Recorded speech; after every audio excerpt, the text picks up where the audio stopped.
అందరికీ నమస్కారం అండి. ప్రింట్ మీడియా, ఎలక్ట్రానిక్ మీడియా సోదరులకు మరియు నా తోటి మిత్రులు, నా తోటి మంత్రులందరికీ నమస్కారాలు.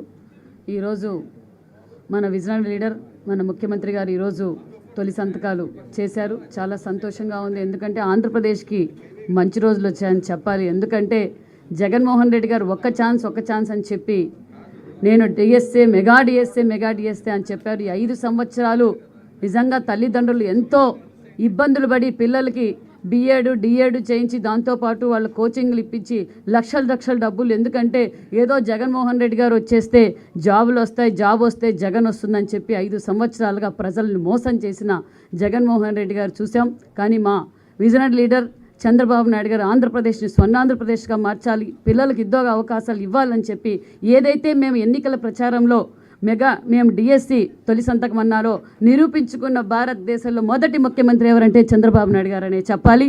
అంతేకాదు జగన్మోహన్ రెడ్డి గారు ల్యాండ్ టైటిలింగ్ చట్టాన్ని తీసుకొచ్చి గ్రామీణ ప్రాంతాల్లో కూడా చాలామంది ఇబ్బంది పడ్డారు. ఎందుకంటే ఈ జగన్మోహన్ రెడ్డి గారు అంచెలంచెలుగా మొదటగా ఏమన్నారంటే సర్వే అన్నారు.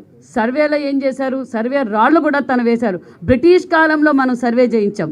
బ్రిటిష్ కాలంలో కూడా ఇలాంటి పరిపాలన రాలేదు. కానీ ఈరోజు ఈ జగన్మోహన్ రెడ్డి గారి వల్ల సామాన్యమైన రైతు దగ్గర నుంచి ల్యాండ్ లార్డ్ వరకు కూడా చాలా ఇబ్బంది, భయపడిపోయారు. ఏంటి ఈ యాక్టు? ఏదైనా సమస్య వస్తే కోర్టుకు కూడా పోవడానికి అవసరం లేదు, వైసీపీ గూండాల దగ్గరికి వెళ్ళి సెటిల్మెంట్ చేసుకోవాలా అని ప్రజలందరూ భయపడ్డారు. ఆ భూ చట్టాన్ని కూడా మా చంద్రబాబు నాయుడు గారు రద్దు చేశారు. 2వ సంతకం అదేవిధంగా పెన్షన్ విధానం. ఆ రోజు జగన్మోహన్ రెడ్డి ఎన్నికల ప్రచారంలో పెన్షన్ విధానాన్ని మొదలుపెట్టింది అన్న ఎన్టీఆర్ గారు. అదే స్ఫూర్తితో చంద్రబాబు నాయుడు గారు 1000 రూపాయలు ఉన్న పెన్షన్ 2000 రూపాయలు చేశారు. కానీ ఈ జగన్మోహన్ రెడ్డి 2019లో నేను 3000 పెన్షన్ ఇస్తానని చెప్పి ప్రజలకు చెప్పి ఓటేయించుకొని మోసం చేసి అంచెలంచెలుగా ఈరోజు మనమందరం చూసాం. కానీ మా విజనరీ లీడర్ చంద్రబాబు నాయుడు గారు, మన ముఖ్యమంత్రి గారు ఈరోజు 4000 రూపాయల పెన్షన్ కూడా మనం ఇవ్వబోతున్నాం. మన సంతకాన్ని కూడా ఈరోజు 3వ సంతకం కూడా పెట్టారు. చాలా సంతోషం. అంతేకాదు అన్నా క్యాంటీన్లు, అన్నమో బ్రహ్మ అని చెప్పి ఈరోజు రాష్ట్రం అంతా విలవిల్లాడిపోతుంది.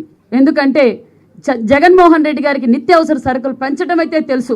ఒక పక్క కరెంటు బిల్లులు పెంచారు, ఒక పక్క బస్ ఛార్జీలు పెంచారు, నిత్యావసర సరుకులు పెంచారు, ఉపాధి లేదు, సంపద లేదు. కానీ జగన్మోహన్ రెడ్డి గారు అన్నా క్యాంటీన్ పెట్టేకి మాత్రం చేతగాని జగన్మోహన్ రెడ్డి గారు చూసాం మనం 5 సంవత్సరాల నుంచి. మేమందరం కూడా ఎందుకనే ఎన్టీఆర్ గారు అన్నా క్యాంటీన్ పెట్టారు, మన చంద్రబాబు నాయుడు గారు అన్నా క్యాంటీన్ పెట్టారు. పేదలకు గుప్పటి అన్నం పెట్టాలనే స్ఫూర్తితో తెలుగుదేశం పార్టీ నాయకులు రాష్ట్రంలో అక్కడక్కడ అన్నా క్యాంటీన్లు పెడితే అది కూడా పెట్టకూడదు అని చెప్పి గొడవలు చేసి మమ్మల్ని అందరినీ ఇబ్బంది పెట్టారు. కానీ లేదు, ఇది తెలుగుదేశం పార్టీ అన్న ఎన్టీఆర్ గారి పేరు మీద నడుపుతున్న అన్నా క్యాంటీన్లను కూడా మేము కూడా అలాగే నడిపాం. రామానాయుడు గారు గత 5 సంవత్సరాలుగా నడిపారు, నేను 2 సంవత్సరాలుగా అన్నా క్యాంటీన్ నడిపాం. అంటే పేద ప్రజల పార్టీ తెలుగుదేశం పార్టీ. మళ్ళీ మేము కూడా అన్నా క్యాంటీన్ సెంటర్లు అన్నీ కూడా ఓపెన్ చేయబోతున్నాం. నిజంగా చాలా సంతోషం. ఎందుకంటే నియోజకవర్గం హెడ్ క్వార్టర్స్లో చాలామంది పేద రైతులు హాస్పిటల్కి కావచ్చు, గవర్నమెంట్ రెవెన్యూ కావచ్చు, పోలీస్ డిపార్ట్మెంట్ ద్వారా నియోజకవర్గం హెడ్ క్వార్టర్స్లో వచ్చినప్పుడు గుప్పటి అన్నం తినిపోవడం నిజంగా మాకు చాలా ఆనందంగా ఉంది.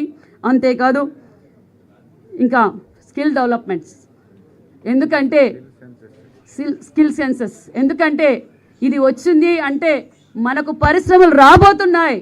ఎందుకంటే పిల్లలకి ఇప్పటి నుంచే మనం ఉపాధి చూపించే వాళ్ళ స్కిల్స్ బయటికి తీసుకొస్తే మనకి ఇంకా పరిశ్రమలు వస్తాయి. చంద్రబాబు నాయుడు గారికి పరిశ్రమలు తేవడం తెలుసు, సంపద సృష్టించడం తెలుసు, సంక్షేమ పథకాలు ఇవ్వటం ఏంటో విజనరీ లీడర్ మన ముఖ్యమంత్రి చంద్రబాబు నాయుడు గారికి తెలుసు. అంటే ఇప్పుడు ఈ 5వ సంతకం పెట్టారు.